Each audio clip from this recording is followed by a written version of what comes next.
All right, y'all, what's going on? It's Combo Breaker 99. I'm back with another video. All right, y'all, I'm back with another one. Make sure y'all subscribe, all box and everything. Definitely had to come on back and talk about this one, man. Like I said, I've been busy, dealing with some, my own health issues and personal issues, which I was dealing with over, the past month ago now. But other than that, I'm back to my old self, y'all. So make sure y'all subscribe. But yeah, I definitely had to come back, give my post-fight thoughts on this fight. And just kind of give you, my whole thoughts on how this thing would play out. Gervonta Tank Davis versus Ryan Garcia. Like I told a lot of people that were asking me about this fight, even on my other channel, I told them that this fight is not really for like lightweight supremacy. Okay, like this fight isn't like this big super fight that they're trying to make it like Titan versus Titan. Okay, it's really just a popularity type of fight, like casual fan fight. Because these guys they have the they have the young fan bases on IG and Twitter, going after him. Like, of course, Ryan Garcia, he's like this huge TikTok, Instagram star, right? So people want to see the Jake Paul type of fights nowadays, right? That's just how it goes, right? They want to see these type of YouTube figures and TikTok figures get into the ring and just kind of duke it out and, just kind of make a mockery of boxing in some ways, right?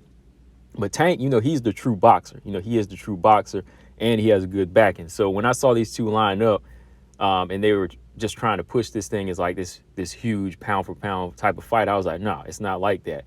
Matter of fact, I said this fight should have happened like 2 years ago. It's just like a fight on regular Showtime, or if they wanted to make it a pay-per-view, put it on like as the co-main event or the third fight to a bigger pay-per-view like Spence Crawford, right? Like if you make Spence Crawford, you put on this type of fight as the co-main event, because there's really nothing riding on the line, because this is a catch weight fight, right? There's really nothing that holds significance in this fight, right? Except who's going to be, of course, to Oscar De La Hoya, quote unquote, the face of boxing, right? So we all knew that Tank going into the fight was going to be like this big danger to Ryan Garcia. And that's what I told a lot of people. I said, this fight is really just like a Michael Bay film. It's just like an action-packed film where you have two stars that you just put together and this big script that's written on explosions. That's it, like a Transformer movie, or, any of those Transformer movies, or any Michael Bay film where it's just all about like this big natural disaster and it's just explosion after explosion. That's what it is, right? But anything of substance, not really, right? Because we know that Tank Davis was going to come out the victor in this fight. And that's what I said. This fight was going to play out with Tank probably stopping Ryan in like the mid part of the fight. He's going to carry him for a little bit. He's going to give you some good rounds of watching him just kind of look like he's going to be in trouble with Ryan Garcia, give Ryan a couple of moments, and then he's going to be setting these traps and just baiting these guys. And that's what I said. Look, Tank Davis, he's a really tricky boxer, and what makes him scary is the fact that, he's got not just the power, but just the ability to kind of measure range as short as he is compared to some of these bigger guys like Barrios and Ryan Garcia. He's able to measure range well. He can set little traps. He can like get these guys to walk into his left hand. A guy like Ryan Garcia, like in the first round of this fight, he just went straight after it, trying to wing these right hands. And even in the second round, he just came right after Tank, just winging all these shots. And then right up the middle, boom, Tank catches him just to kind of put him in his place, right? So from there, Ryan Garcia, he just kind of goes on the back foot, just looks like he wants to stand his ground, but he's respecting Tank all the way. He lands a couple right hands here and there, but Tank Davis is just boxing him beautifully from the outside, just touching his body, hitting him over the top with the right hand, and just really, really putting his power on notice. He's just basically saying that, look, I can end this anytime I want. And I thought he was going to land like another shot like he did on Rolly Romero and just knock out Ryan Garcia, like, because he's just straight up and down. But who would have thunk it, man? It went right to the body, late reaction. And the thing was, like, Ryan wasn't completely out. You could just see it like in Ryan's face that he's never taken this type of power before, and he didn't want to go on. Like, nose is bleeding a little bit, but 7 rounds deep in this type of fight, he knew that it could only get worse from here. So that was kind of a way out. Like when he took that shot, he probably could have stretched it out and recovered. Seeing guys like Keith Thurman and Maidana get up from big body shots. See, at least Ryan wasn't even like Oscar De La Hoya's, where Oscar De La Hoya, he delivers shot, everything's shut down. But in this fight, I think Ryan Garcia, when he had that late reaction, he could have taken the knee, got back up at 8, and just kind of went on the back foot, tied up, or just went on his bike. But from his reaction, he didn't want anymore. He really didn't want anymore. I had to look at it again, and I was like, yeah, he didn't want anymore, because like he could have recovered from that shot and went into the next round. But again, like I said, there's levels to this game. This is a kid that's never fought a world champion before versus Tank, who's fought like what, 10, 11, 12 championships, right? Or championship fights or champions, whatever, right? He's been there before. So yeah, like this was really not some type of pound for pound type of fight. It's not going to put Tank on the map as this, the best fighter in the world. He is a good boxer, but in order to really solidify that, he's going to need to get these names under his belt, like the winner of Devin Haney, Vasyl Lomachenko, Shakur Stevenson, maybe even a rematch with Isaac Cruz. I would like to see that fight again. I think that Tank could do a little bit better in that fight, because I think that was a matchup where it was a tight fight. I had Tank winning, but I need to see Tank go back in there and really, really put his skills to work on that type of dangerous fighter again, like Pitbull Cruz. As for Ryan Garcia, like I said, Ryan, he's not really like this face of boxing. He's just kind of the face of like YouTube. He's like a kid with boxing. He's like a TikToker with boxing gloves on. And that's no disrespect, because he showed heart to get in here. But the thing is, this game is dirty. It's dirty on a lot of levels. Like, it gets hard in the ring, but also from what he's been dealing with, saying he's got this mole in his camp, and the way Oscar De La Hoya is just kind of throwing him to the side now and dealing with everything. I don't think it's really for a kid like him, if you don't have that mental strength.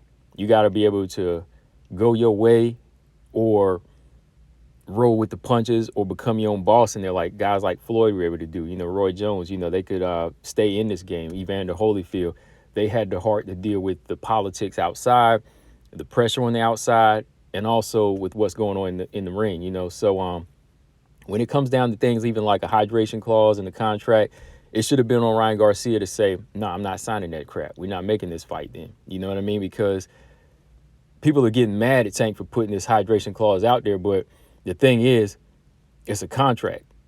The fight won't take place if you don't sign the contract, for real. You know what I mean? So it's on you to say no and stand your ground. Like, hey, we're going to do this my way. We're going to just make this fair, right?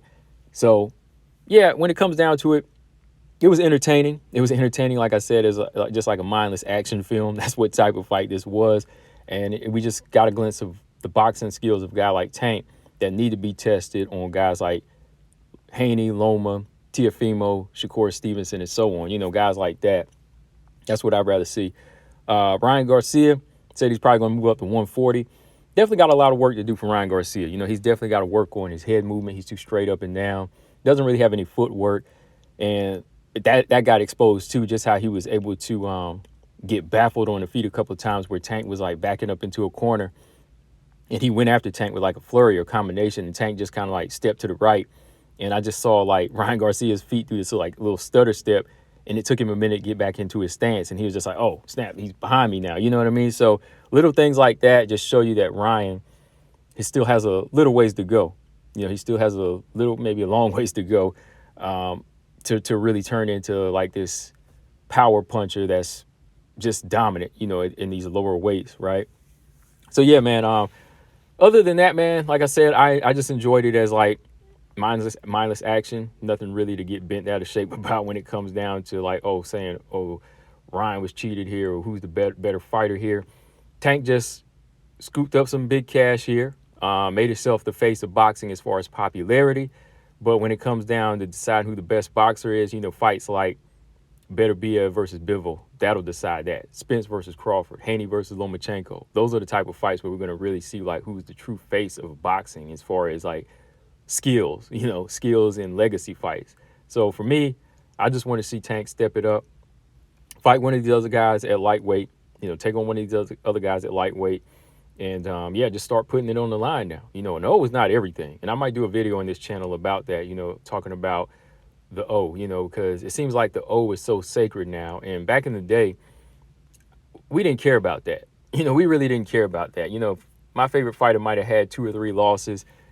And then when I saw who he lost to, I was like, wow, he was in there with a warrior. You know what I mean? Like, he was in there with some of the best fighters. So I think so many people today, they just get caught up into the O, and a lot of promoters are trying to market their fighters off the O now, and they're trying to, you know, keep them as clean as possible, and you know they want to keep them undefeated for the longest just to make money off of it. It's kind of like that Floyd curse now. Like, I'm not saying it's Floyd's fault 100%, but a lot of people are really trying to, a lot of fighters are really just trying to hold on to that undefeated streak. And whenever they think that way, it kind of makes them second guess their skills, or it makes them second guess the fighters they should be in there with, or try to go the path of easy, you know, path of least resistance. You know what I mean?